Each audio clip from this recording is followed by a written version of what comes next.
Ciclovistas, we are here at Shell Macapagal to feature the Club of the Month, Pinoy Ninja Club.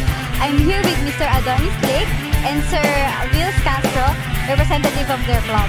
Hi sir, I'm Miles from Motorcycle News Magazine. So sir, how do Pinoy Ninja Club start? Yeah, we started sometime February 2013. Ano po yung mga common likes nyo to be a group? Well, lahat kami mahilig ng mga long rides actually. Sino-sino po yung mga officers? Ang list of officers namin, the president is Mr. Adonis Lake, the vice president is Ernest Galvez, but right now he is in Qatar, and I'm the secretary, Luis Castro. Our treasurer is Mr. Jake Swan, and our director is Mr. Mickey Kaylikin and Nikki Chua. Okay sir. So usually sir, saan po ba kayo nag-hangout yung tambay time nyo together? Well, usually dito, sa Macapagal. Sa likod natin.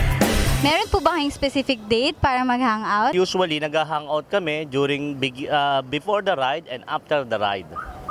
Okay. Every Friday yan. Every Friday. Every Friday. So sir, open po ba kayo for new members of the club?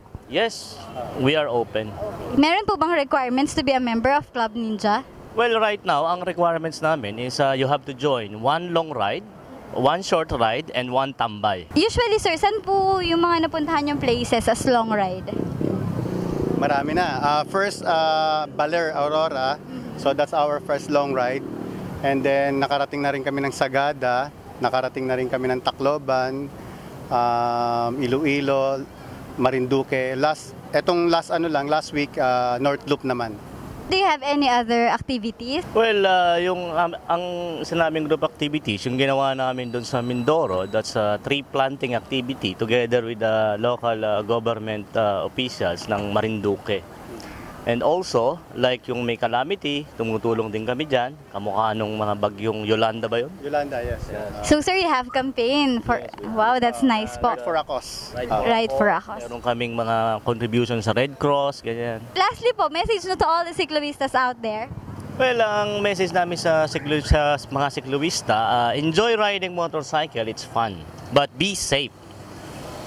How about you, Sir Adon? Safety lagi ang unahin natin. Safety po. Yes. Okay, very well said. Thank you so much. That's it, cyclovistas. Thank you.